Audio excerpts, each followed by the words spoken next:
All right, Tyler, head to the WIS-TV Traffic Center, taking one last look at your traffic around the Midlands for your ride in on this Friday. A couple accidents to report. One I-20 westbound at exit number 55. The right exit ramp is blocked. Be careful going through there.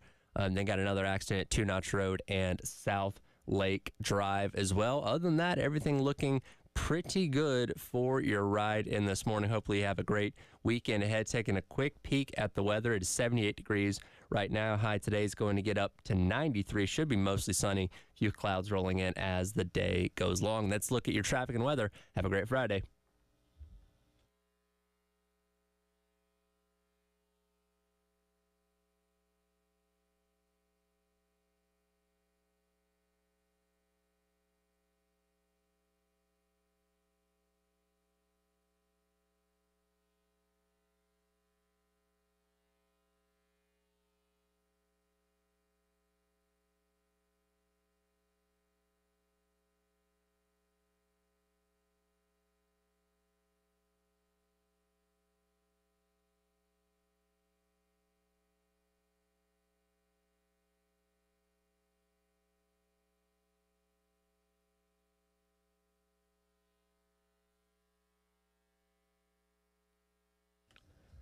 Nine o'clock on your Friday morning. Welcome in. It is the Extra Point here on the game. Tyler Head along with you. Doesn't feel like Friday. If you're like us here at the game and you had Wednesday off because of Juneteenth, it feels like today is actually Tuesday, which it's kind of neat because, you know, that means the weekend got here a little bit faster. We got plenty of things to get into over the course of the next couple of hours. Intern Joe going to hop in here with me in the 10 o'clock hour. Plenty to discuss with him as well. Got a little bit of a busy weekend going on the sports front. Stanley Cup Finals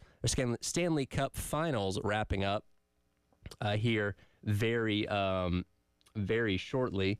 And then you have the College World Series getting rolling coming up tomorrow night. Tennessee and Texas A&M playing for yet another national championship for the Southeastern Conference, as legitimately two of the best teams in the country going to be squaring off once again as they face each other back at the SEC tournament a couple weeks ago. So very excited for that. Got two high-powered offenses, two very efficient pitching staffs as well. They're going to be going head-to-head with each other to see who's going to be able to walk away the national champion. And, hopefully for the sake of South Carolina, this will be the last time we have to watch Omaha without having South Carolina participate in it. As, of course, everybody very excited to see what Paul Mainieri is going to be able to do in year number one coming up in the spring of 2025. 71 days away until football kicks off with Carolina and Old Dominion in week number one.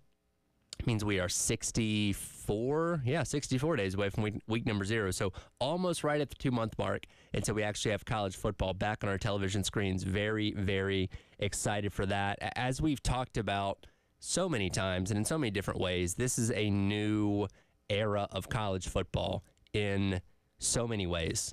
This is a new era of the SEC. With Texas and Oklahoma coming into the fold, of course, the abandonment of divisions where you're going to have a true order of finish in the conference itself. No more split divisions of East and West. So if you want to make it to Atlanta, you're going to have to finish in one of those coveted top 2 spots in the SEC based on win percentage to have a shot to play for that championship in early December. Now, that is not the only way to get in the playoff now. With the expanded playoff, of course, you have ample opportunity to be, one of those 3rd, 4th, or maybe even 5th teams in the SEC and still find your way into the college football playoff despite not playing in Atlanta. And as we get closer to the start of the season, we like to call this the season of lists for a reason, because this is where a lot of lists, a lot of projections, a lot of thoughts come out about what the college football season is going to end up looking like. And I think we all have a huge amount of respect for Phil Steele, who puts out his preseason magazine every single summer that gives the best detailed account of every single FBS program around the country to get us truly set for college football in 2024. And he put out his projections for conference standings.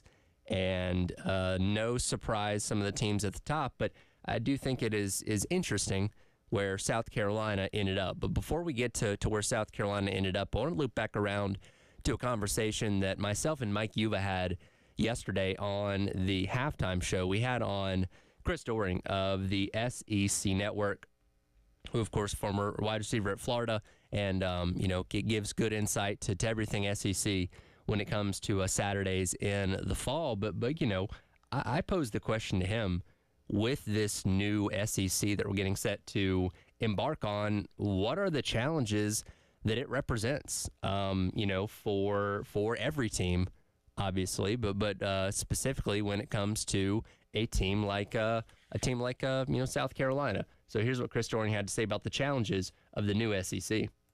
Yeah, South Carolina's always been in a tough spot, right? I mean, it's a tough school in terms of talent within the state. That back-to-back 11-win run that Coach Spurrier went on was largely due to having guys like Jadeveon Clowney and Alshon Jeffrey and Marcus Lattimore, Stephon Gilmore, all being South Carolina homegrown players that not only stayed within the state but went to Carolina instead of going to Clemson. So you have to have some unique times where there's a lot of talent that you're able to get to come from within the state.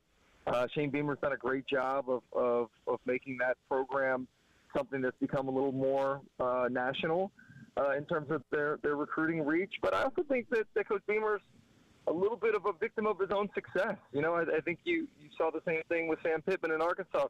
If you win too fast, too soon, the bar gets set a little too high. And I think the nature of them overachieving in his first two seasons made the fall in 2023 even more difficult to palate because of people's expectations. And hope is a very powerful emotion. And so I know that this time of year, hope springs eternal, and I'm hopeful that South Carolina program can bounce back. But it is inherently challenging playing in the SEC and having to deal with kind of what you've seen from a lot of different teams, with the inability to be consistent. I don't think you can really build a program anymore. It's all about, hey, let's put a run together for a 1-year period, the way that we saw Ole Miss or Missouri come out of nowhere. I don't know if South Carolina can get to 11 wins this year, but I do think they'll be better. And I'm kind of excited about what the offense will look like with a very different kind of quarterback at the helm. With Spencer Rattler, I thought he was tremendous the last few years, but I think it's going to be exciting to see a little bit more run orientation with the quarterback involved going forward this season. And what Chris hit on there is something that we talk about quite a bit when we look at, Coach Beamer's time here at South Carolina so far, 3 years in, where there was a lot of overachieving in those first 2 years because nobody expected anything out of this team in 2021. And they're projected to 2-3 wins on the season. Not only did they get themselves bowl eligible, they won the freaking bowl. You know what I mean? So over 500 in year number one was really leaps and bounds better than anybody thought this team was going to be. And we've talked ad nauseum about what happened in 2022, where it looked pretty bleak. I mean, it looked like you were destined for 6-6, especially after that loss to Florida down in Gainesville. And then you reel off two of the biggest wins in program history in back-to-back weeks against Clemson and Tennessee. And that set this bar extremely high for okay, man, if this is what Shane Beamer can do in the first 2 years, the possibilities are endless for what year number 3 could look like. And we were hoping, hey, if you continue to move in the right direction, maybe you're a 9-win team in 2023. Obviously, hindsight being 2020, we know that did not happen. And it's even more of a gut punch when you can't make it to a bowl game after making it the first 2 years. So, but again, as we talk about a lot, if you rearrange these things, then we're talking about this team moving in the right direction. But taking a step back is something that the fan base was obviously not keen on. And Coach Beamer, you heard him in his, press conferences after the season, how much he took that personally, because he's always been a coach that's been involved in a postseason in some kind of way, going to bowl games, whatever it may be. So taking a step back was definitely something that he was not used to. So now you get the opportunity to take a step forward again, hopefully so. But you're doing it in a much tougher SEC, a more loaded SEC. And I go back to what Phil Steele put out for his conference projections in 2024. And you got to scroll down a little ways to find South Carolina, who they have tied for 11th with Kentucky and Auburn. And the synopsis that is given for South Carolina being at 11 is another team with some question marks is South Carolina. Gamecocks lost Spencer Rattler and Xavier Legette to the NFL draft, meaning Lenora Sellers and Robbie Ashford will battle it out for the starting job. Shane Beamer and company had a rough go in 2023, finishing with a 5-7 record to miss out on a bowl game. All told, 15 starters are coming back, including star athlete Nick Harbor, but a tough schedule could make things tough for South Carolina's quest for a bounce back. So I know you look at 11th and think, oh my God, what does that mean? We're going to go 4-8? Not necessarily. I went back and looked last year, and 9 SEC teams did go bowling. That is without the additions of Texas and Oklahoma. So if we're going based on the law of averages and kind of using those same metrics from a season ago, you can be the 11th best team in the SEC based on record. And again, that's based on conference record. That has nothing to do with win-loss record in the non-conference games, which South Carolina's non-conference is mostly manageable. Outside of that, the one game against Clemson, which of course is always going to be a challenge, but you feel like South Carolina's got a good shot to beat the likes of Old Dominion, Wofford, and Akron. So that should be 3 wins right there. And then over the course of your final 9 games, finding 3 more wins in there, not impossible. It's challenging for sure, as we've talked about with every schedule in the SEC. South Carolina's, Georgia's, Texas's, Tennessee's, they're all tough schedules. Nobody's getting an easy way out, no matter how you end up slicing it up. But what Phil still mentions there is, the loss of Legette, the loss of Spencer Rattler, which again, 2 huge losses from a season ago. But at the same time, so many new things to this team, so many new faces, and there's a level of excitement and unsurety with that. You bring in a guy like Rocket Sanders, who we assume is going to be the bell cow back for this team, that if he can stay healthy and perform it the way that he did a couple seasons ago at Arkansas, he can legitimately be one of the best running backs in the SEC once again. Same time, you have all these wide receivers that we brought in, where a lot of experience across the board. We don't exactly know how those reps are going to be divvied up just yet, but the thinking is you've got so much experienced talent in that room that the 3 or 4 guys that end up getting a bulk of the receptions are going to end up being pretty good. Defensive side of the ball, a lot of experience. You've added to what was already a good defensive line room by bringing in guys that have been around the game for a while. You added to what was an okay linebacker room. You obviously lost Pup Howard and Stone Blanton, and this is something I brought up yesterday, where you would have loved to have kept both those guys. Pup Howard was obviously developing. Stone Blanton was a solid linebacker, but in a way, I feel like you've upgraded at that spot with guys like Mangali Kamara and Demetrius Knight. Secondary, really not a whole lot different than a year ago. Still trying to nail down specifically who's going to be that other cover corner opposite of O'Donnell Fortune, but plenty of reason to be excited about the defense and to think the defense is going to be better than it was a season ago. So, again, we're in the season of lists, so all these lists and projections and all that kind of stuff are going to paint South Carolina in a lot of ways based on what we saw a season ago, because that's the last impression that you've made on the college football world. And yes, you look at the transfer portal, you look at recruiting, all that kind of stuff. You're not going to change people's minds about you until the season actually starts. So as we go through these next couple months, when you look at lists, when you look at projections, just get used to South Carolina being towards the bottom. But if that can serve as the chip on the shoulder, if that can serve as the catalyst for this team proving themselves to be better to the rest of the college football world, then hopefully that's enough. Hopefully that is a good motivating factor. And, much like South Carolina men's basketball this past season, where nobody gave them a chance. I mean, the whole, at least project us to finish last. So it gives me some bulletin board material or whatever that Lamont Paris was talking about. And then when the season ended and, Carolina was in the men's basketball tournament, had a finish towards the top of the SEC in the regular season standings, people like, man, we were wrong about them. And hopefully this is setting the table for people to be saying the same things about South Carolina at the end of the year. And I'm not saying that Carolina is going to go on a run and make the college football playoff. That'd be great if they did. But, man, if they went out there and found a way to win 8 games, I think a lot of people would be like, man, we were really wrong about this team. But, again, you got to go out there and prove it on the field. I want to hit another cut in just a second here from Chris Doering and what he talked about yesterday with myself and Mike Yuva on the halftime show in regards to the challenge of the SEC as a whole, but what that can mean for potentially getting a lot of teams in the college football playoff. With that coming up next, it is the Extra Point. Tyler Head along with you on your Friday morning here on The Game.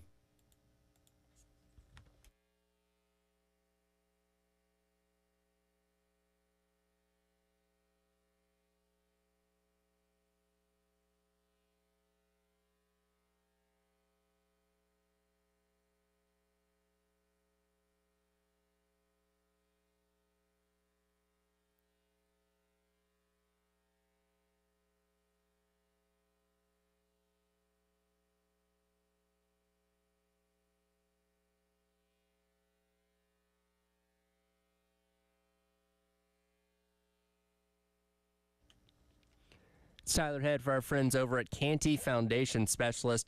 Not seeing too much rain in the forecast going forward, but inevitably with the summertime comes those late afternoon thunderstorms. And if you have an open crawl space and recently experienced a storm, you could have standing water underneath your home.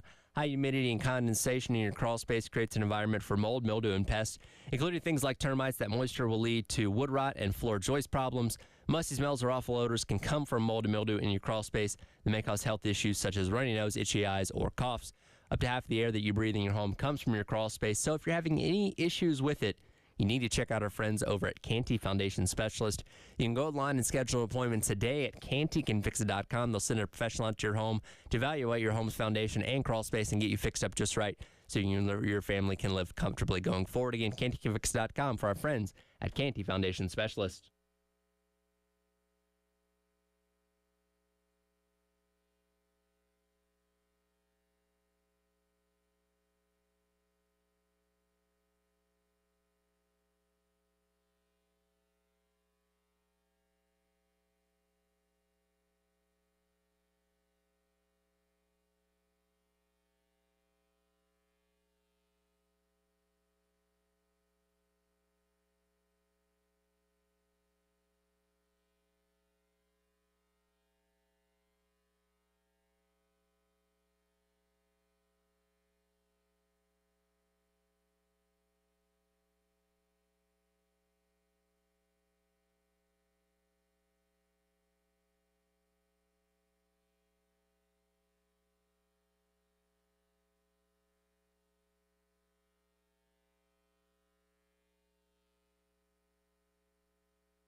One, two, three, 1, 2, 3.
Welcome back in. Is the Extra Point here on the game. Tyler Head along with you on this Friday. Appreciate you guys tuning in on the Game TV, sponsored by our friends over Shepherd's Glass and powered by Integrated Media. Again, intern Joe going to hop in here with me in the 10 o'clock hour. Plenty to discuss with him, but I want to continue on this conversation about what we heard from Chris Doering yesterday when Mike Yuva and I had him on the halftime show. And we heard what he said about South Carolina and the challenge that this new SEC presents for him. But in a way, the SEC, and not even in a way, I think this is almost thought to be true in general, the new SEC helps out the league as a whole by potentially getting more teams in the college football playoff. I go back to this SEC order of finish prediction by our guy Phil Steele that came out the other day. And as I mentioned, you have your usual suspects at the top. He's projecting Georgia in that first spot, Texas at number 2, which means those two teams would play for the SEC championship in Atlanta coming up in December. After that, Alabama at number 3, and then Ole Miss at number 4. And he has a 3-way tie in the 5th spot between four-way tie at the 5th spot between LSU, Missouri, Oklahoma, and Tennessee. Now, that is the interesting thing about having a divisionless conference with only the 8-game conference schedule. There's going to be a lot of ties and a lot of teams with the exact same record in the SEC. Now, there's various ways for those tiebreakers. We won't get into all those. It's kind of on a case-by-case basis to see how all that is determined. But the fact that 5th is a tie is particularly interesting to me because it really begs the question of how many teams the SEC is going to have a chance to get into the college football playoff. And I want to play this cut from Chris Doering yesterday where he talked about how the strength of the SEC coming up this year will help with its case of getting more teams into the playoff. Yeah, I mean, think about that. Like, we're about to crown the 5th different national champion from the SEC in college baseball coming up here over the weekend into Monday. And the same is true for college football. You know, the run that the SEC had been on with so many different teams winning national championships speaks to the quality of football and the difficulty playing in this conference. I think reputation matters. Reputation matters when we're talking about the NCAA basketball tournament selection committee. I think it certainly matters, as we saw with Florida getting in and on Ole Miss winning a national championship a couple years ago with maybe them being the last team in the field. And I think it matters. You know, the SEC has gotten the benefit of the doubt a couple times when it comes to including a non-SEC champion into the playoff field as an at-large team. It's going to continue to swing the biggest sword. I think the addition of Texas and Oklahoma is obviously a subtraction for the Big 12, and so I think it's going to be a very similar type situation to what we saw in Omaha, where the field every year is made up of primarily SEC and Big Ten teams, and it's going to be one of those two conferences that probably win more times than not. And I know the expanded college football playoff with 12 teams opens up the door to have a good variety of teams from various conferences represented. And, of course, if you're a conference champion, you're going to get in. Group 5 is going to get somebody in. But those other 7 spots are at larges. And I know in the ideal world of many people in college football, that would mean, all right, well, you take 2 from the Big 10, 2 from the SEC, 2 from the ACC, and, maybe 1 from the Big 12 or something like that to kind of create this even parity across the board or something close to that. That's not what's going to happen. The SEC is probably going to get, 3, maybe 4 teams in. Big Ten, maybe another extra team or 2 in there as well. And then we'll see what happens with the ACC and the Big 12 because, as Chris Doering mentioned there, the SEC is going to get the benefit of the doubt. Let's look at what he mentioned with the NCAA baseball tournament. There were many around the country that thought Florida did not deserve to be in the NCAA tournament. Their conference record wasn't great. They got bounced in the first day of the SEC tournament. By all accounts, they were a middle to lower tier SEC team. But they got in based on their resume. And what they do, they almost made it to the College World Series final again. You know what I mean? So there's a benefit of the doubt with playing in such a tough conference. And I go back to this order of finish projected by Phil Steele, where, okay, let's safely say the top 4 teams are in. So Georgia, Texas, Alabama, and Ole Miss. Those 4 teams, anywhere between 10 and 11 wins for each of them, maybe 12 wins, who knows. They're all in. Then you get down to LSU, Missouri, Oklahoma, and Tennessee, all tied for that 5th spot. So we're talking about 4 total teams here tied for 1 spot. And again, the various tiebreakers on how that ends up playing out. So let's just look at Tennessee, for example. And let's just say they lose to Georgia, they lose to Alabama, and because everything's tied at 5th here, let's just say they lose to Oklahoma as well.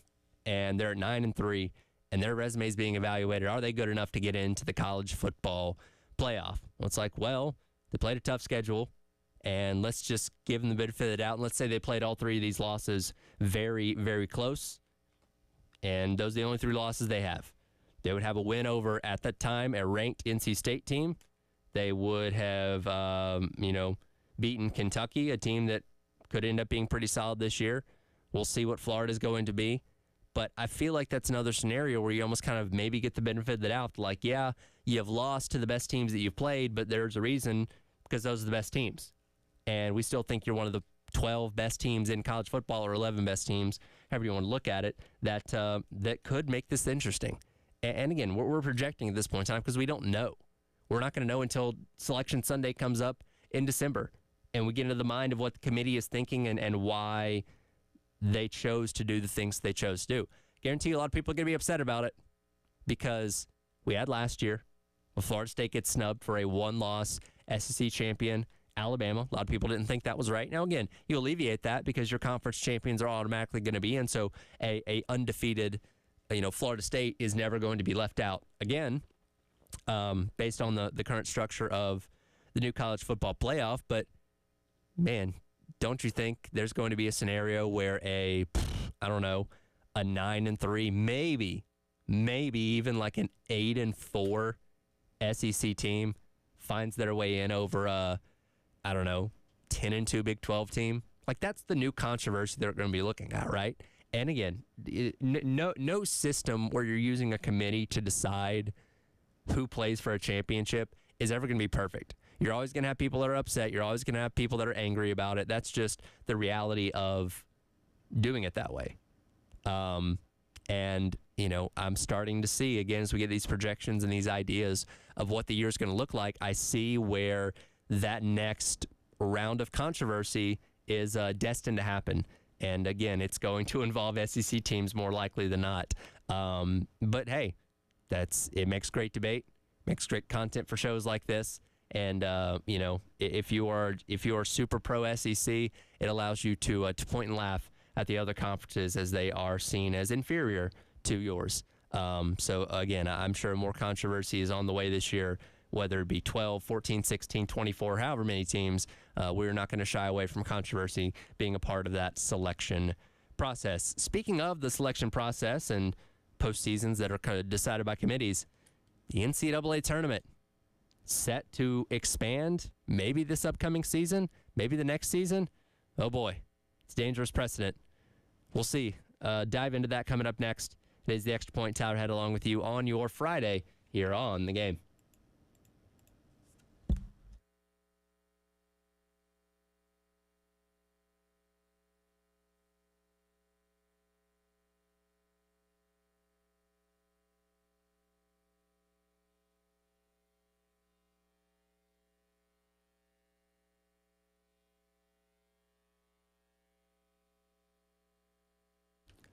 I always love telling you about our friends over at Twin Peaks.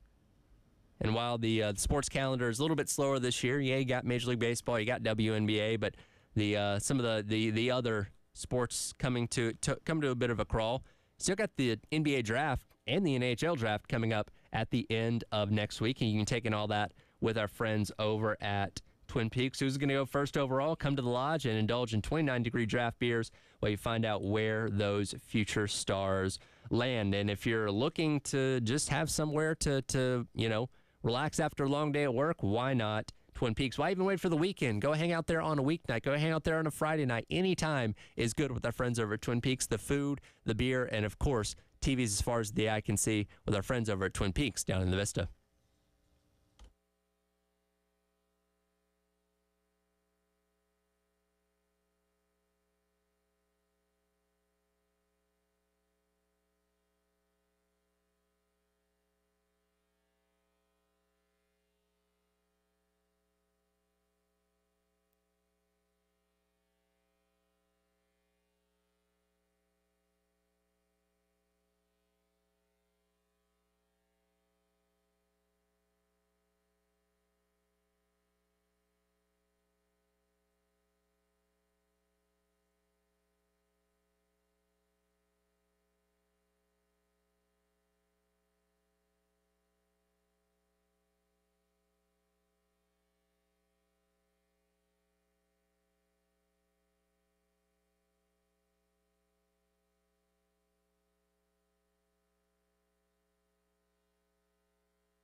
Welcome back into the Extra Point.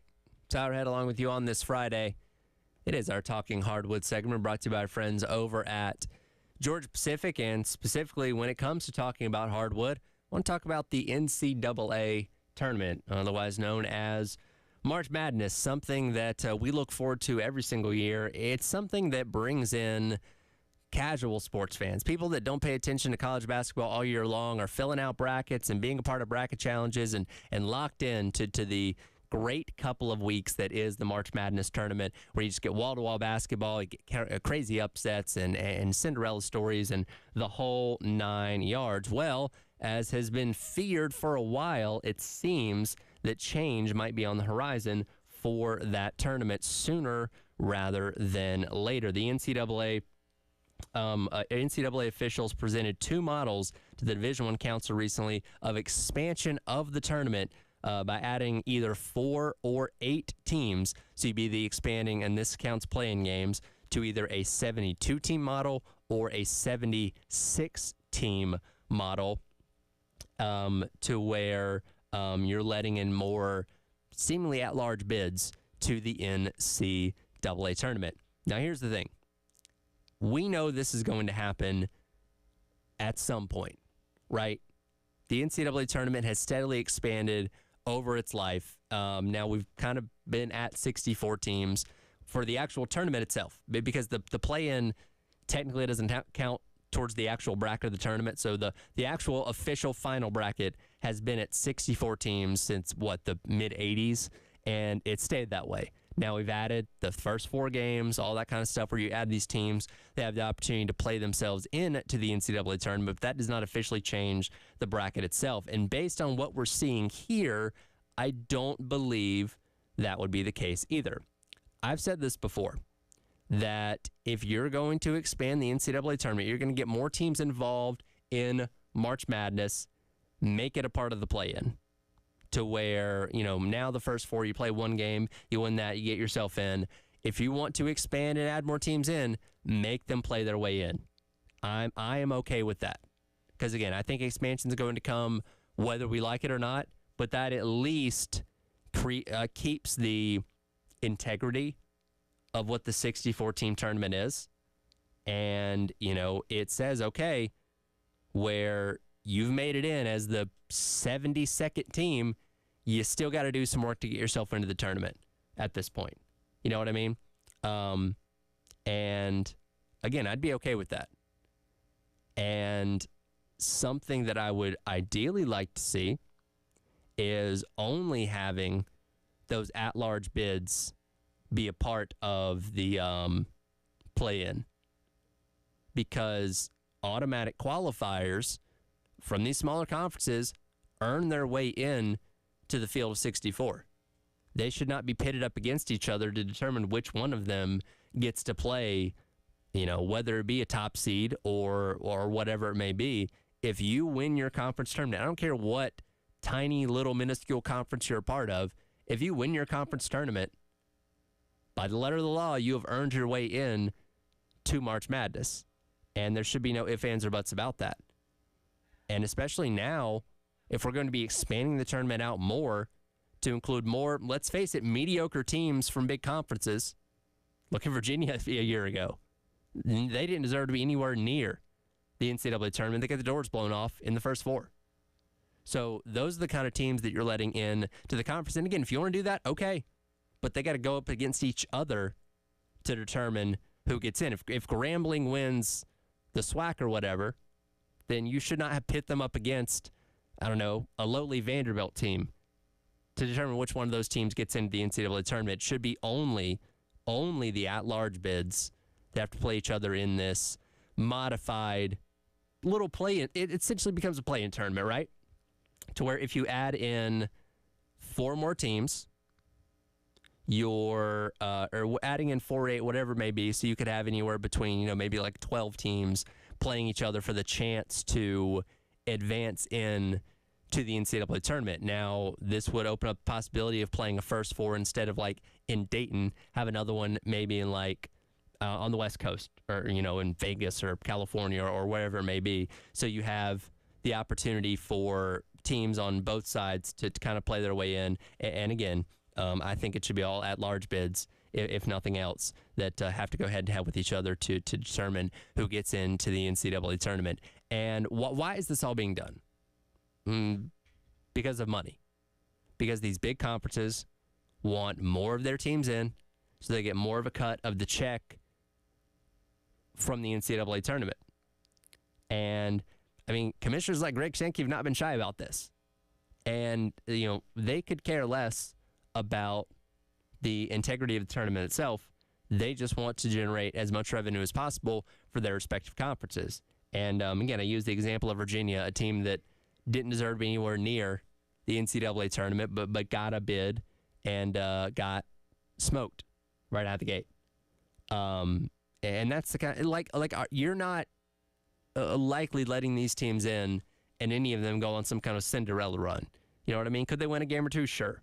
But I don't think teams number 70 through 75 are usually going to have a realistic chance of making a deep run in the tournament. But again, it gets you into the tournament, generates more revenue for the conference, which again, it's going to happen sooner rather than later. And again, this is being looked at as potentially as soon as the 2025-2026 season. So a little bit of time between now and then. I do think it's interesting, though, that based on the current deal that the NCAA tournament has with CBS, Turner Sports, all those that broadcast the games in March, there is nothing in there that would guarantee more money be generated by adding more games to the NCAA tournament based on how things are structured as of right now. So maybe it's kind of a trial run type of thing, saying, hey, look, we added these, I don't know how many more games you'd be adding by putting these extra teams in, but it generated X amount more viewers, which in turn could lead to X amount more in commercial dollars, all that kind of stuff. So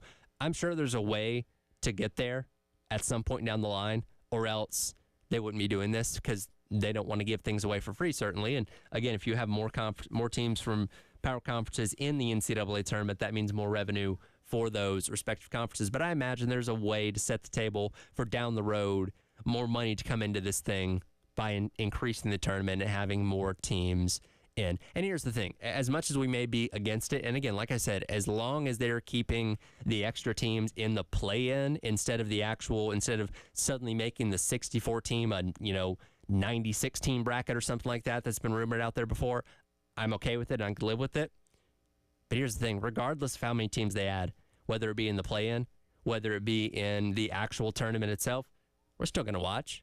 We are so captivated. We are such suckers in a way for basketball in the month of March. It doesn't matter how many teams are playing that tournament. We're still going to watch. We're still going to tune in. We're still going to fill out brackets. And we can be angry doing it, saying, oh, man, I can't believe that they let 80 teams into this thing now, or whatever it may be. But we're still going to watch. We're still going to tune in. It's not going to turn people away from college basketball. And the powers that be know that. The leaders of these conferences know you're going to watch regardless. So they can put in as many of their teams, or push to put in as many of their teams as they want to. And it creates more brand recognition to where you're letting in, teams in the SEC and the Big Ten or the Big 12 that may have been under 500 or close to 500 or whatever it may be, but those are bigger universities. They have fan bases, they have big followings, and that's going to get even more eyes on the product because they're now getting a chance to compete in it. So is it perfect? No. Again, I don't think it's a huge jump forward by adding in only a handful more teams. Again, as long as they have to play their way in through the first four or whatever we end up calling it at that point in time, that's cool with me. And again, I've gotten to the point where I've kind of accepted that no matter what, the tournament's going to expand. So at least expand it in a way that makes the most sense. You know what I mean? Everything in college sports is expanding. The NCAA tournament, college football playoff, which, by the way, if the men's tournament expands, that means the women's tournament's going to expand too. Those things go hand in hand. So you could have even more women's teams in the tournament. Now we know the women's tournament's a little bit more chalk than the men's tournament is. So those teams that get in as very, very low seeds, again, probably not going to last very long, but they can at least say they were in the tournament. That gets more revenue for their schools, for the conference, and all that kind of stuff, which at the end of the day accomplishes the goal that those respective conferences are trying to accomplish. Something pretty cool last night. We had a Major League Baseball game in a not traditional venue, and it was neat to see, and it really got me thinking about how this could be applied to other major sports. Talk about that coming up next. We wrap up hour number 1 of the Extra Point. Tyler Head along with you on your Friday here on The Game.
Welcome back in. It is the Extra Point. Tyler Head along with you here on your Friday.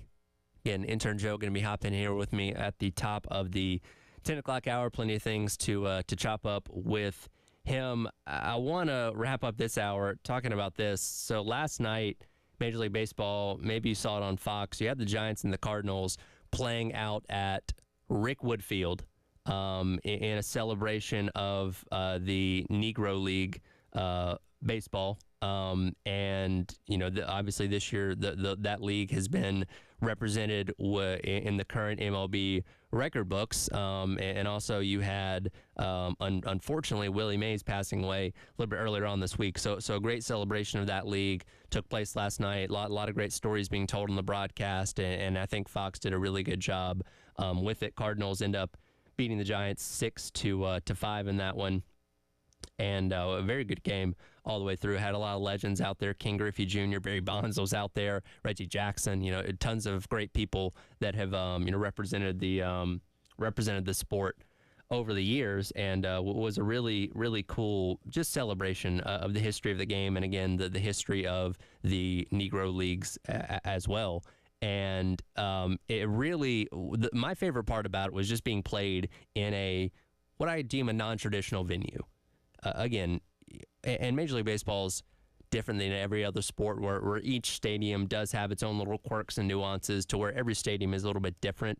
But for the most part, you have a general idea of what a Major League Baseball park is.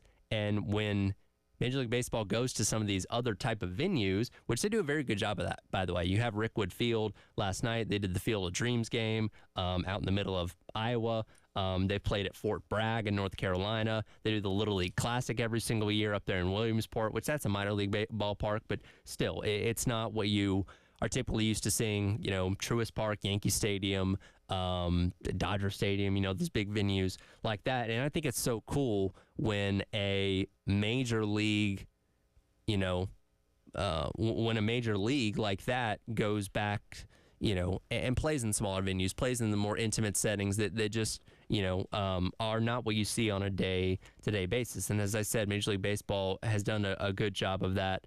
I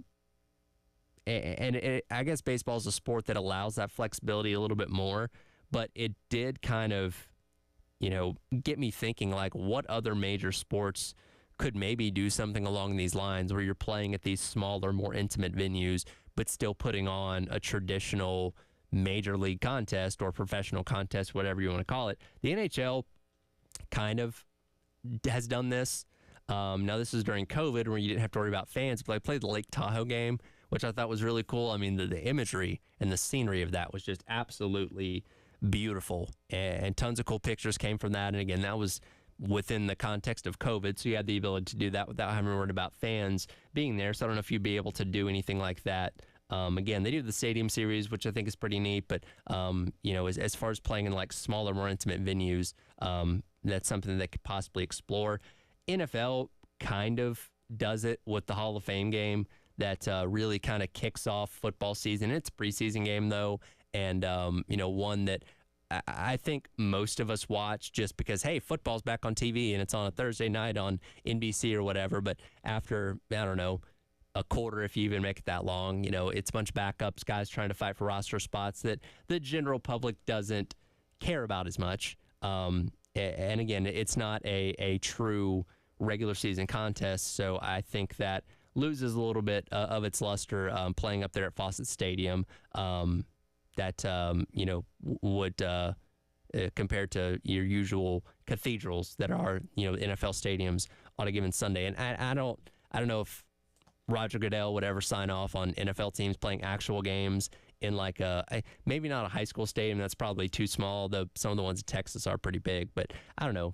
Maybe playing in like a college stadium or an old school stadium somewhere that might be pretty neat. It might be something because, I mean, you have the seating capacity, and a lot of college football stadiums have bigger seating capacities than NFL stadiums. So I don't know if the Saints wanted to play a game in like Tiger Stadium or something like that, which they've done before. They had to be there when Hurricane Katrina came through, but you know, something along those lines. I think it'd be pretty neat just to kind of go outside the norm a little bit from what we see with the traditional venues on a week in, week out basis.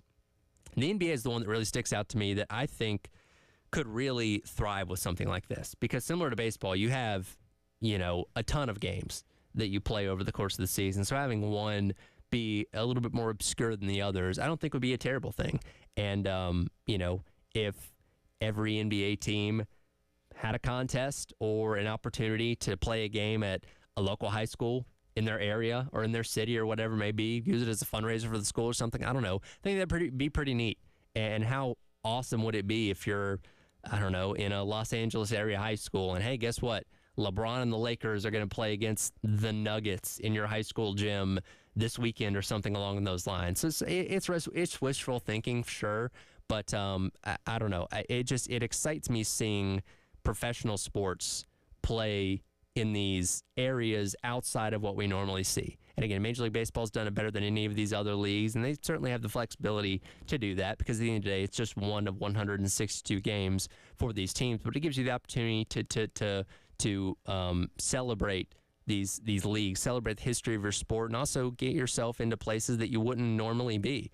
And I would love to see some of these other leagues be able to embrace that if possible. Again, it's easier said than done. And that's a lot of money and logistics and all those kind of things that go into some of these other sports that baseball doesn't quite necessarily need. But I don't know. I think it'd be neat to see NBA teams play in a high school gym, or I don't know, NFL maybe find their way to a college stadium every now and then, just as a celebration of the game and the path that their respective athletes took to get to where they are. But I'm not holding my breath on it. But again, I just thought it was cool what MLB did last night at Rickwood Field. Great broadcast on Fox and a great game between the Giants and the Cardinals.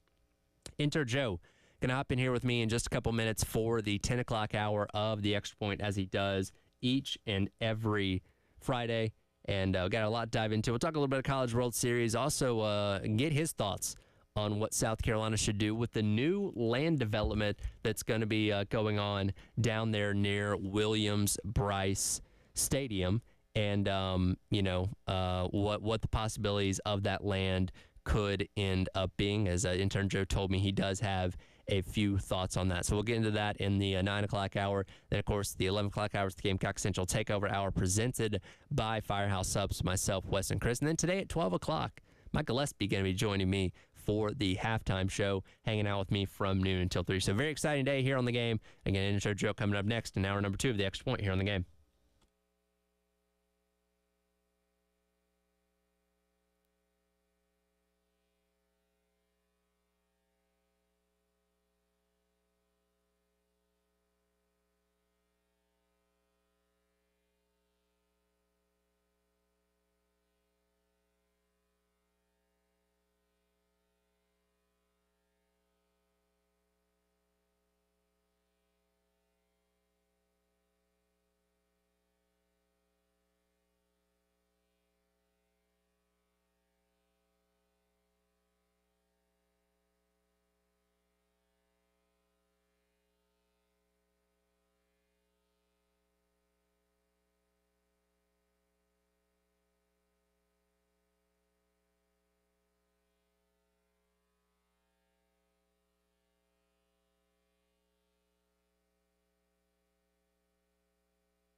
Welcome back in. Hour number 2. It is the Extra Point here on the game. Tyler Head along with you here on your Friday. We're going to get intern Joe, hopefully going to be joining me here in just a couple of minutes as he does each and every Friday. As I mentioned back in the top of hour number 1, looking forward to the College World Series getting started, the College World Series final getting started this weekend with two very good, very capable teams that South Carolina is very familiar with Tennessee and Texas A&M squaring off to see who is going to be the national champion when it is all said and done. And I believe we do have intern Joe hanging out with us here now. Joe, can you hear me good? Believe we are good to go. All right, cool.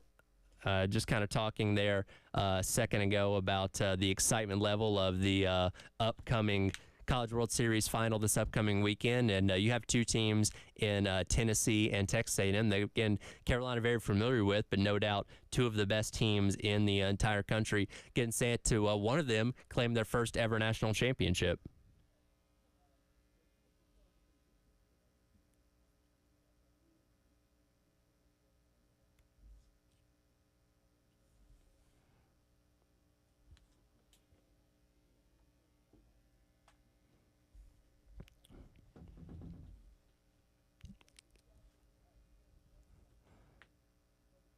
I was going to say that is such a point of pride that we have as a conference where we look and say, yeah, we're winning all these we're winning all these national championships, and you've had an SEC team play for the national championship just about every single year since 2008 when Georgia played Fresno State. And again, a lot of times you have SEC versus SEC taking each other on, but when it's not your team, I don't know, maybe I'm different here, but I don't care which one of these two teams wins. I just want to see a good series, and obviously the SEC wins regardless. But let's just say it was Tennessee playing North Carolina or something like that in the final this time around instead of Texas A&M. I'm not going to root for Tennessee just because they're an SEC team. If they lose, then that doesn't affect me at all. You know what I mean? But at the same time, if they were to win, then we'd just be boasting about, well, look at the SEC, won another national championship. How great is that for the conference?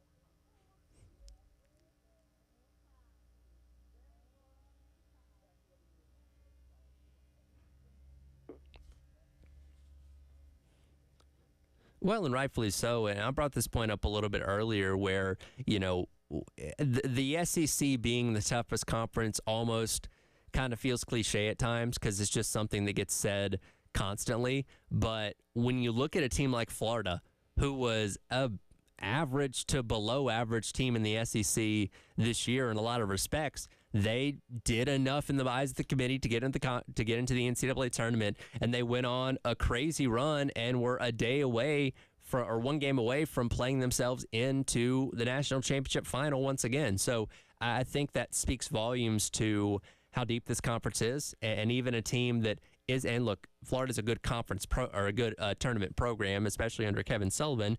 But even you give any of the teams in this league a chance, there is an opportunity for them to make a run like Florida did.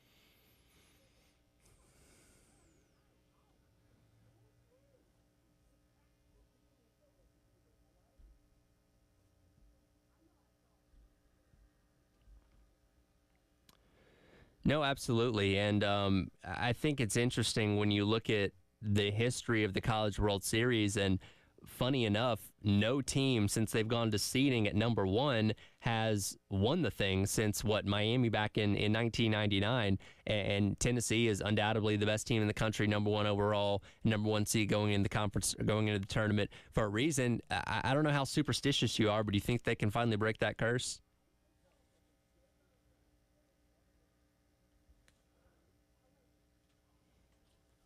That's right. It, which I'm glad you brought that up. So Mike Yuva and I, we had Chris Doring on from the SEC Network yesterday, and of course he's a Florida alum, and we were talking about what Florida did in the College World Series, and he brought up the Jello shot thing, and he brought up a really good point because Rocco's keeps tabs on how many Jello shots are purchased. They do not account for how many Jello shots are actually consumed. So theoretically, you could go in there and buy 200 Jello shots and not a single one of them gets, taken down. You could just throw them in the trash, but as long as you buy them, it still goes up on the board. And I'm not saying that most people do that, but I do think those numbers are a little inflated because there's a difference between buying the shot and actually downing the shot. And he suggested that he thinks Rocco's, now you'd have to have, I guess, people really monitoring what people are doing with the Jello shots, actually not put the number on the board until the Jello shot is actually consumed.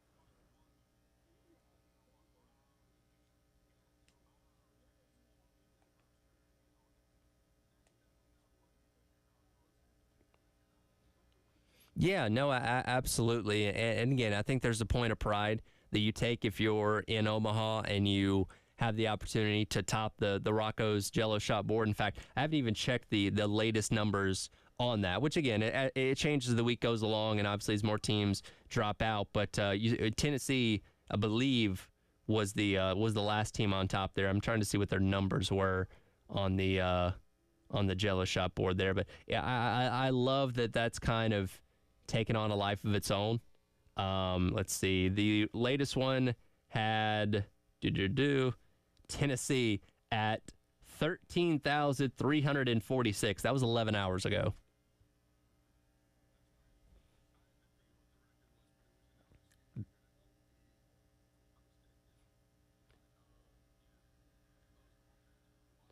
Well, hey, let's give some love to the Aggies as well. They're not far behind. 12,474. Again, this was 12 hours ago, and obviously yesterday and today are the 2 days where you don't have any games going on, so that's more opportunity for the fan bases to get in there and buy more Jello shots to see who comes out on top on the, because that's the thing, one team's going to win the national championship, but if you win the Jello shot challenge, that in and of itself is worth a banner in my opinion.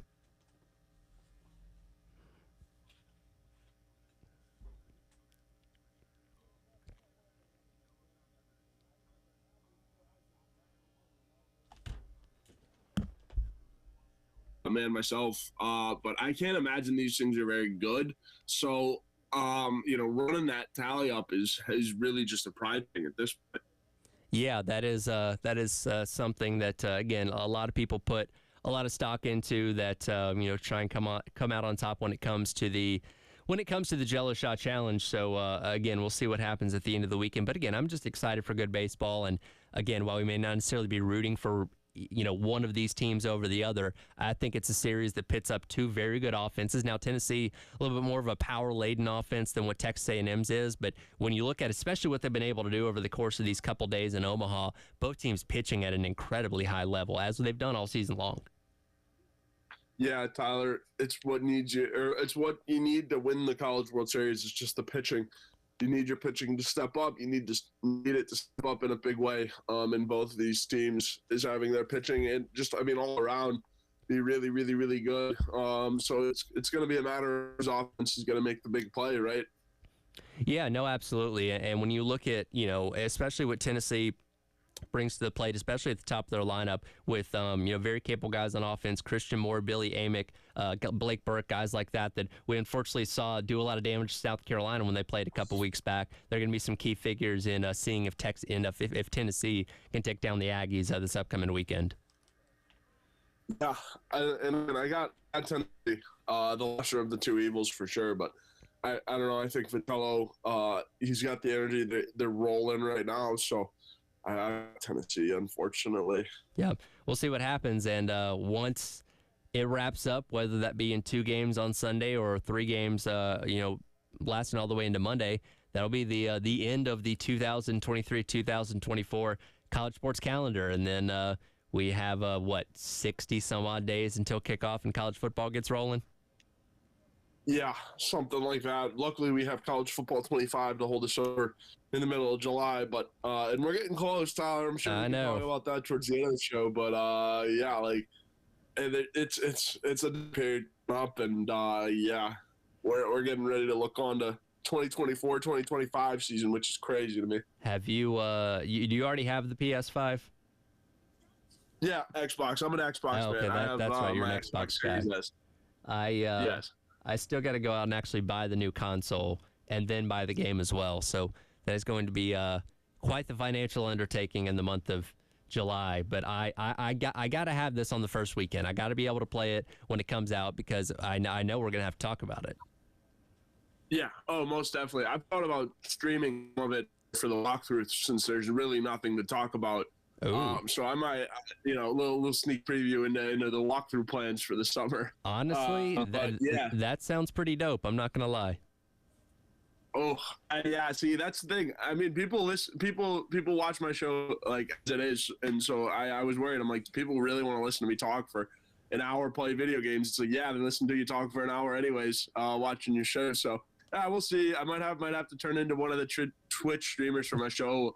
Come when this dead period comes out or whatever, but it should be a lot of fun, and again, excited for a fresh slate, some new sports, everything, coming to a halt and then starting back up again in August. No, absolutely, and hey, if I've been a regular guest on your walkthrough podcast, I'd be more than happy to live stream some college football 25 and have some discussions as we get through the months leading up to college football season.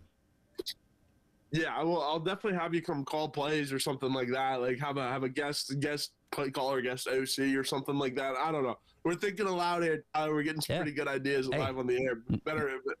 Nothing wrong with brainstorming. Will, speaking of which, you have some ideas for the land development project down there around Williams-Brice Stadium. We'll dive into that coming up next. It is The Extra Point. He is intern Joe from Gamecock Central. I'm Tyler Head, hanging out with you on your Friday here on The Game.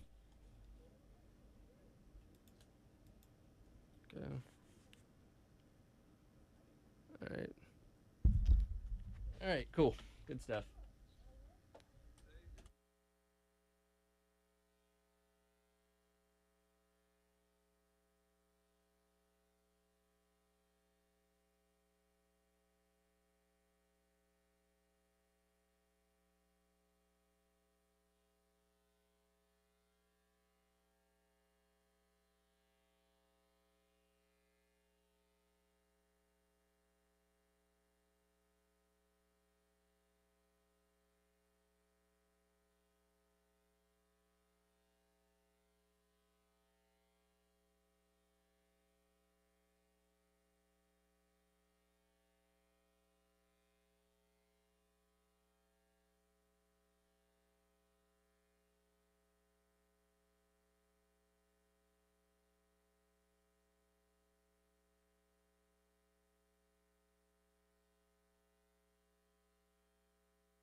Welcome back in. It is the Extra Point.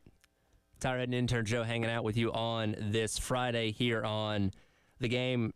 Something we've talked about a couple different times this week revolves around the land development project going on down by Williams-Brice Stadium and the Congaree River. Now, this was something that was announced, I guess, over a year ago, and we haven't really heard a whole lot about it since. They get the approval to earlier on this week, though, to start basically planning for this, seeking out developers and all that kind of stuff for whatever this is going to be. And we on more than one occasion this week, Joe, have had a field day of the limitless possibilities of what could go down there by Williams-Brice Stadium when this is all said and done. And it's going to take a couple years, obviously, but what tops your list of what needs to go out there when this is complete?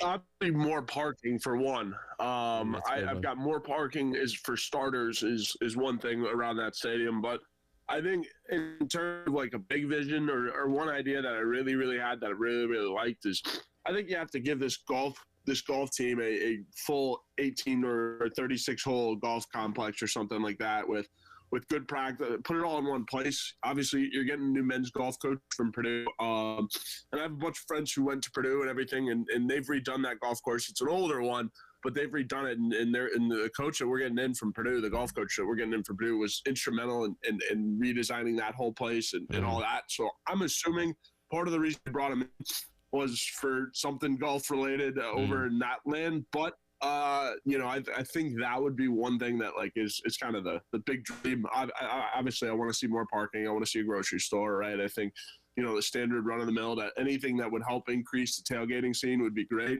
Throw a couple bars, restaurants in there. Notre Dame's got a similar scene like that. It's called Eddy Street, where it's just 3, 4, 5, 6, 7 bars, restaurants, just bang, bang, bang, right within walking distance to the stadium. So, I would love to see some golf over there. Get our golf team a permanent home, if you. The parking thing, funny enough, is something that I don't think I've heard anybody bring up this week, at least when we've been talking about it here on air. But that is a really good point. I mean, I'll say this. And again, I'm somebody that has been to many games in Athens. Georgia's parking situation is horrendous in Athens. For anybody that's not been there, if you are not a donor to the Athletic Association, you don't get to park in the parking decks. You're having to park up the street at Grindhouse or a sorority lot, paying $60 or $70, depending on what game it is.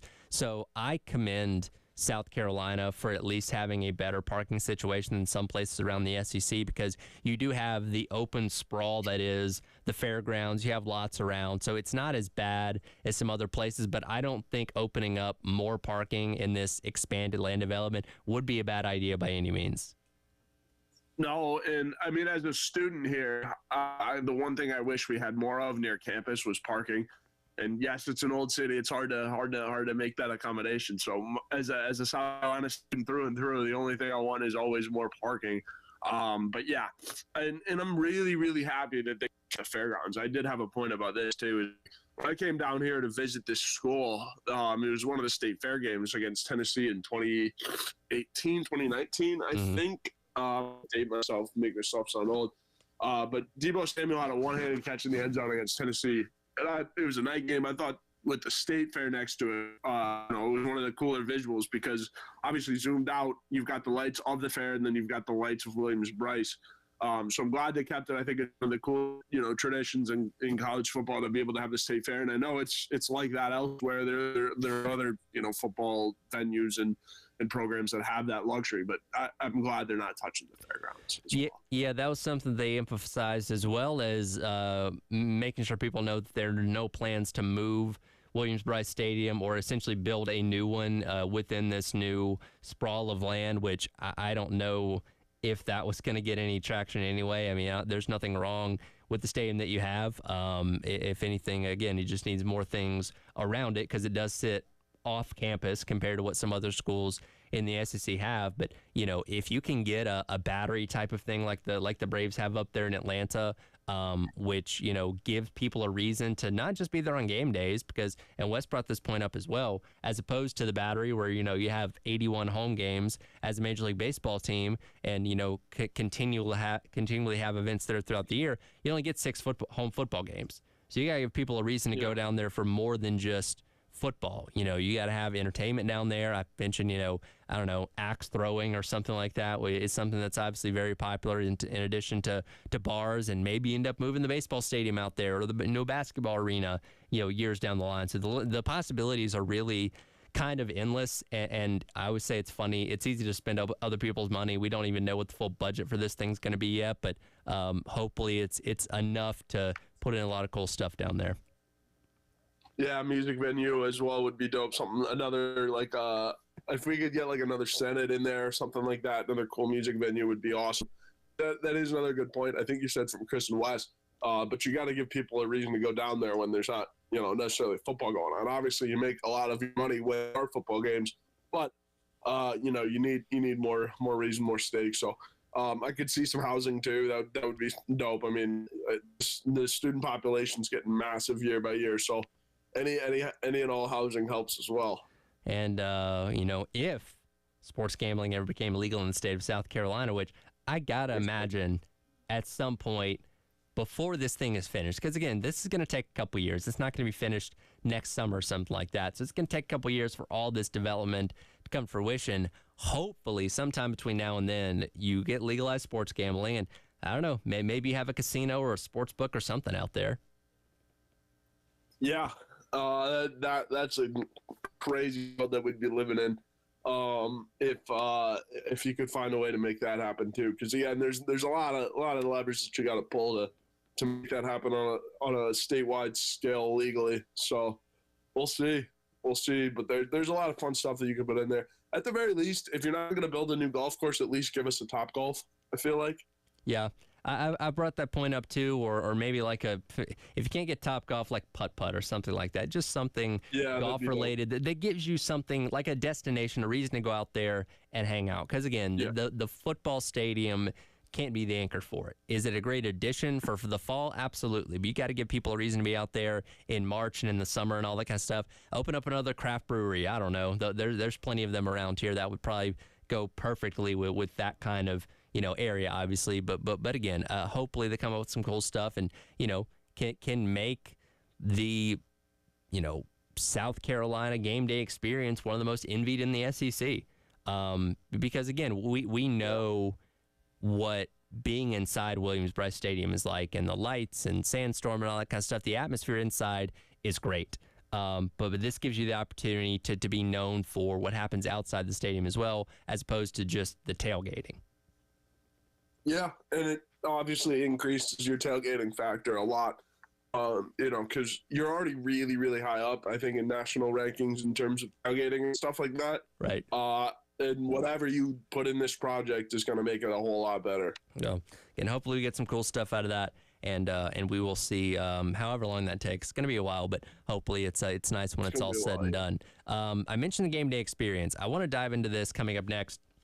List came out of the loudest venues in college sports, in college football. Carolina got a little bit of love. What goes in to creating a great game day experience? We'll have that coming up. It is the X Point. He is intern Joe from Gamecock Central. I'm Tyler Head with you on your Friday here on The Game.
Welcome back in. It is the Extra Point. Tyler Head Intern Joe with you on this Friday, getting you set for the weekend ahead. Getting College World Series going on. Going to be wrapping up the Stanley Cup Finals as well. See who walks away with the Stanley Cup this year between Florida and Edmonton. For anybody that listens to this show, you'll know that I am a big fan of Josh Pate of CBS Sports. Has a great podcast, Late Kick podcast, that I think is one of the best in all of college football. And he goes to a lot of games. He has a tour every single fall where he tries to go to the biggest game of the week. So he gets to experience a lot of different stadiums around college football. And the other day, he put out a list of the loudest stadiums in college football based on his personal experience.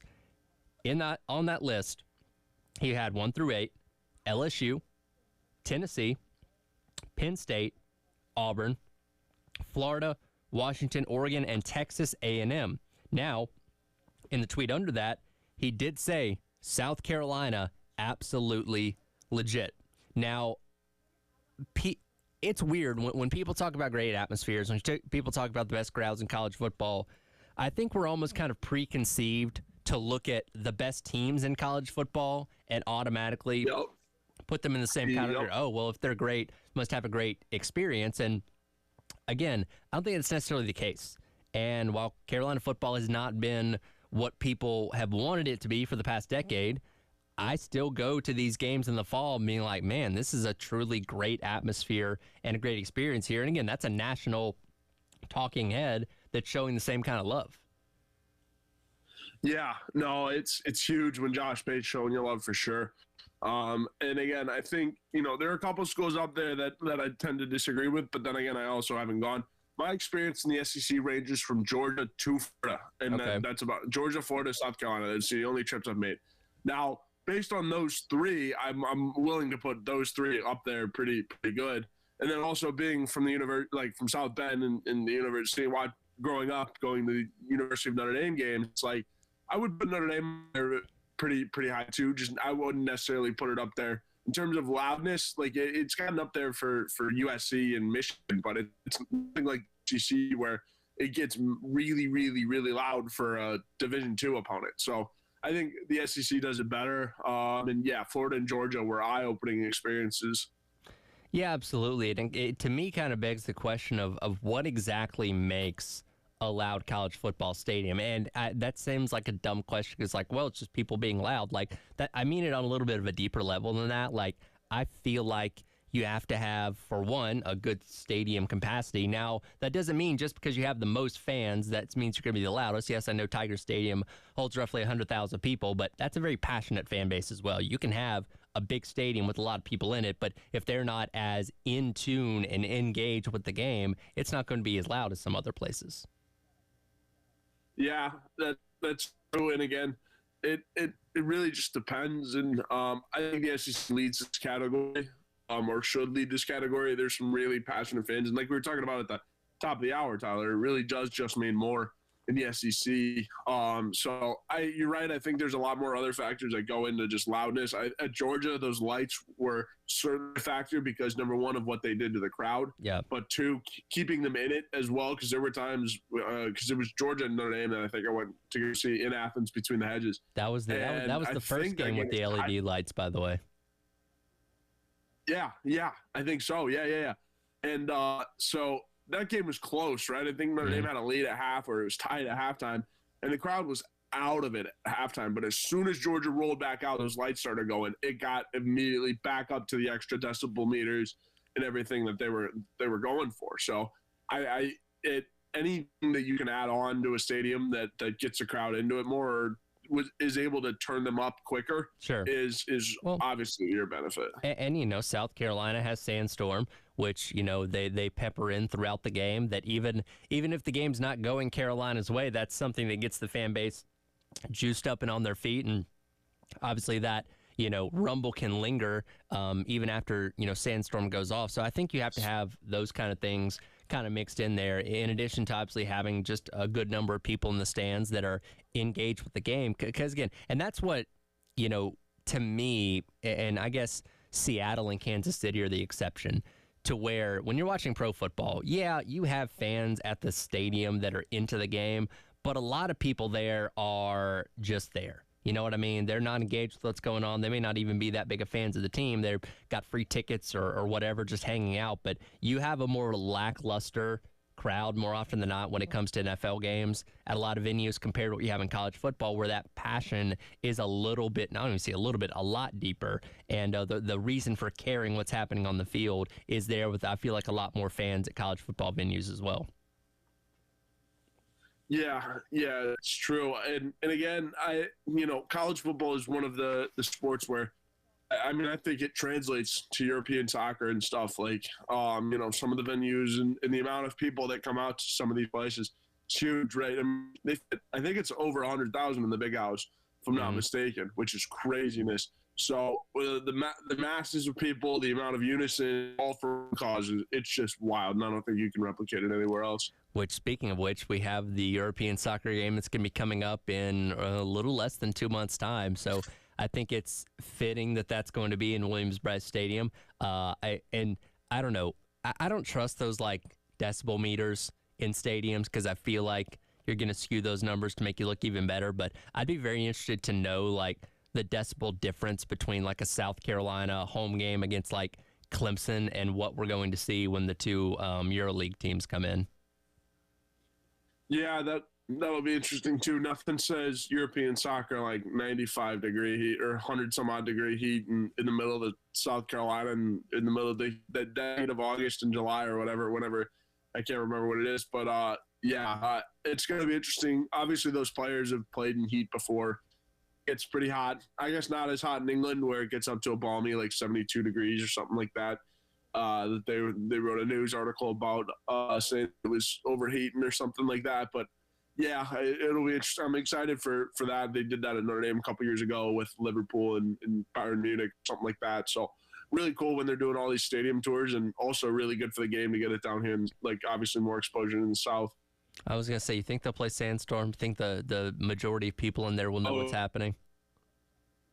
Absolutely. I don't know if the football player, the soccer players will know, the significance of it, but they'll know the song for sure. And the student section will get going. Students will be back by then, I think. Yeah. It's is it August 7th? It's early as August, I know that much. But regardless, it's soon. It's going to be hot. And, it's going to be, for those that may be making the trek across the pond, they are in for a bit of a rude wake-up call when it comes to how hot it's going to be here. And compared to what they're, like you said, 78-degree heat wave going on there in England or whatever. Yeah, 76 or 75 or something. They were saying that, like, get inside because it was so hot out. They wouldn't last in the SEC, I'll tell you that much. No, they cannot compete with the grind of the SEC and then the week in, week out Bama and stuff like that. And noon kicks being 95 degrees. Not fun. No, not at all. I'll add a few more things to what this list that Josh Pate has. As I said, he gave love to South Carolina. Says they're absolutely legit. Says Alabama and UGA right there as well. Ohio State seems to be a notch below, and that he has not gone to Virginia Tech, Oklahoma, Nebraska, or Iowa. I don't know if Iowa is one that I ever think of, and they do the cool thing with the wave to the Children's Hospital, which is neat. But in terms of like the overall like full game day experience, I don't know if I ever think of Iowa as one of those teams that has like a rowdy, super loud fan base. No, I'm with you on that one, Tyler. And even Nebraska too, because as soon as Nebraska starts, they all start leaving. So, I don't know. In the Big Ten, I think obviously I think Penn State's one of them with the whiteout and everything. The Big House, it's another good one. Ohio State, I've heard, is also a step behind. My whole family went to the Ohio State and Notre Dame game this past season. We're like, the Buckeye fans aren't very nice. And the fact that it's not as loud or as good as a Georgia would have been. Yeah. Well, now when we talk about the Big Ten, you're adding in a place like Autzen Stadium as well as Husky Stadium. with those two teams coming over from the Pac-12. So I don't know. It makes an interesting debate on who has the best home environment in the Big Ten now that you add in two quality road environments and or home environments in Autzen and Husky Stadium as well. Oh yeah, most definitely. So, and then I mean, shoot, in the Coliseum, does the Coliseum get very rowdy? No, and they need to do USC. Like, I think the best thing that Southern Cal could do is go build a stadium out in like Inglewood or something. Like, go build like a big stadium, because college sports, it's like coming to that point where like, sure, it's starting to get to NFL billion-dollar businesses kind of thing. So you might as well. Like, go create, or like, I don't know if you can demolish the Coliseum at this point, but yeah, you need a new home. I'm pretty sure it's a historic landmark. I don't think you could demolish it, to be honest with you. But I will say, I don't think Southern Cal home games have had the juice that they once had in 15 years, probably.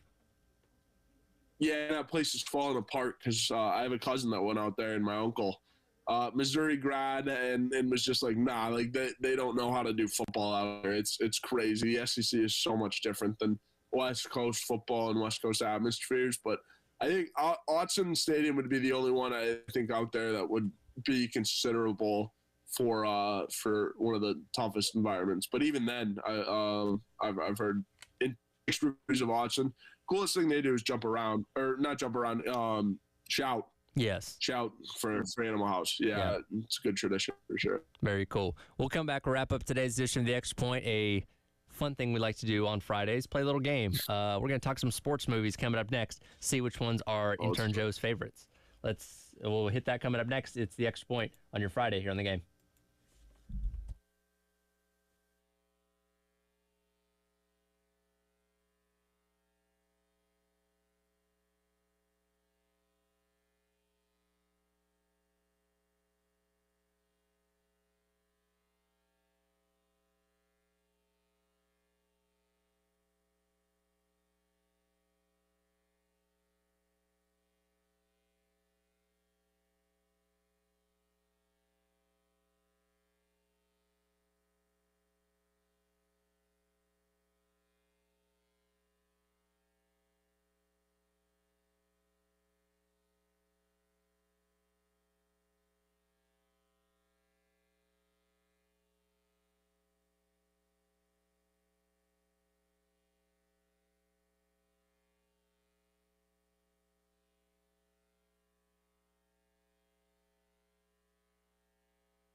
And welcome back in. It is the Extra Point here on the game. Tyler Ed, intern Joe, along with you on this Friday, wrapping up today's edition of the show. Again, Wes and Chris going to jump in here with me for the Gamecock Central Takeover Hour presented by Firehouse Subs coming up at the top of the 11 o'clock hour. Joe, we always enjoy playing some games on Friday, and I thought of one that I thought would be fun. Blind ranking. We've not done this before. Very popular thing across the internet where you have a list of things and you don't know what's coming next, but you have to put them in order of how you think they're going to be. So I have 8 football movies that I'm going to read off to you, and you have to rank them 1 through 8 without knowing what other football movies are coming next. Roger that. Sounds good. All right. We will start off with an all-time classic, Remember the Titans. It's got a 1 for me. That's going to go number 1? You're making it easy. Right off the gate? Okay. Yeah, I think I gotta go 1 with Remember the Titans because the soundtrack is a big part of that movie for me. Fantastic movie. Should the actual team have gone like 80-something and 0? Yeah, but you know it's Disney. You can make a story out of anything. So yeah, no, Remember the Titans is a top tier movie for me. All right, next one, The Replacements. Ooh, The Replacements is good. I haven't seen it all the way through, but wait, maybe I have. I'm gonna put The Replacements. It's a good movie. I'm gonna throw it at a strong 3. 3, okay. High praise there. I feel like that's one of those ones when it comes on TV because they play it on like TBS all the time. Like I can just pick it up at any point and watch whatever's left of it because I've seen it so many times. All right, this one's going to be probably pretty high up on your list as well. How about Rudy? Yeah, Rudy's definitely up there.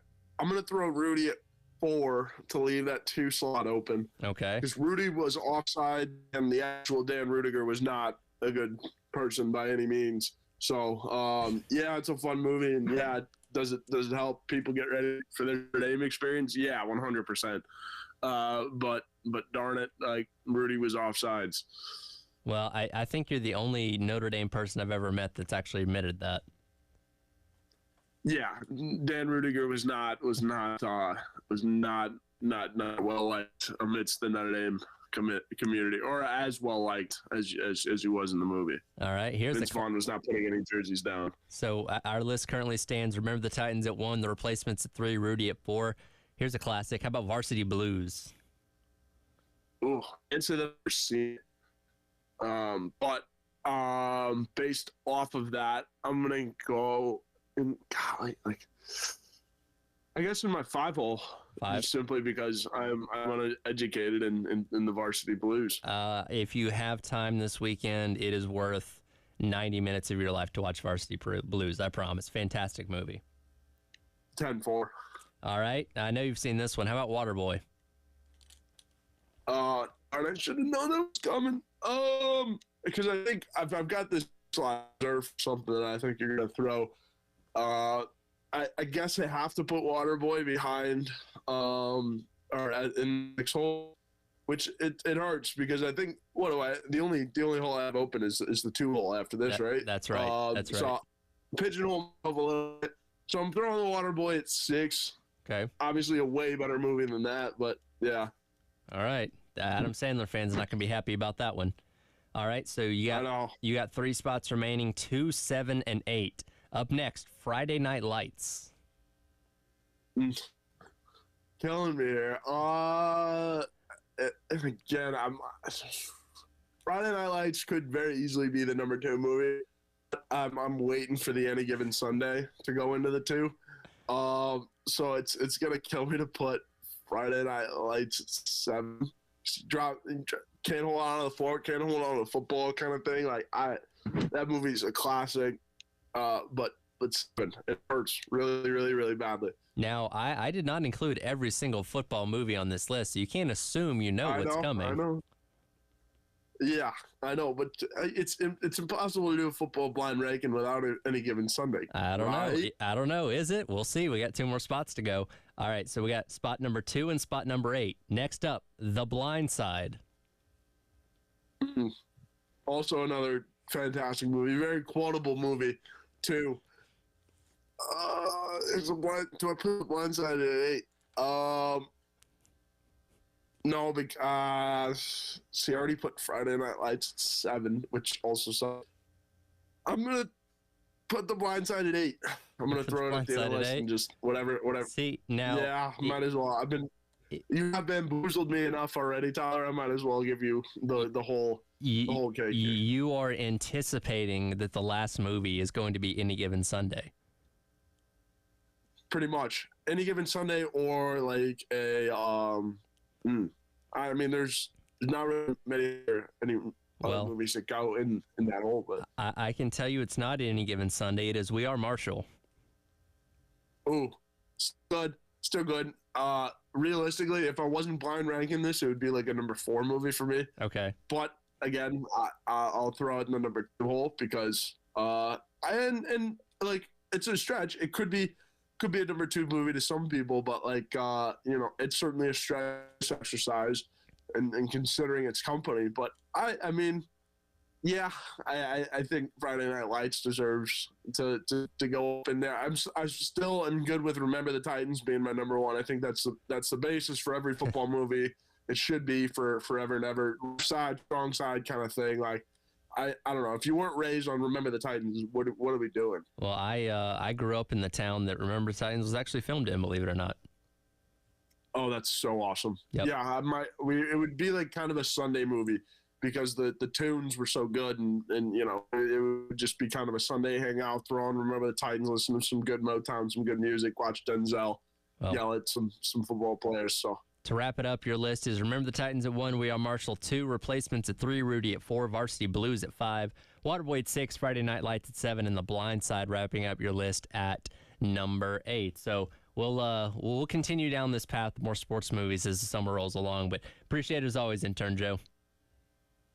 Yeah, Tyler, thanks for having me out. I'm gonna try to go recollect my head because you had me bamboozled with that. I had no idea what was coming next. So I appreciate having me on. I will be better next week. Excited at my revenge crack at the Blind movie game. All right, sounds good. That's intern Joe coming up next. It is the Gamecock Central Takeover Hour presented by Firehouse Subs here on the Game.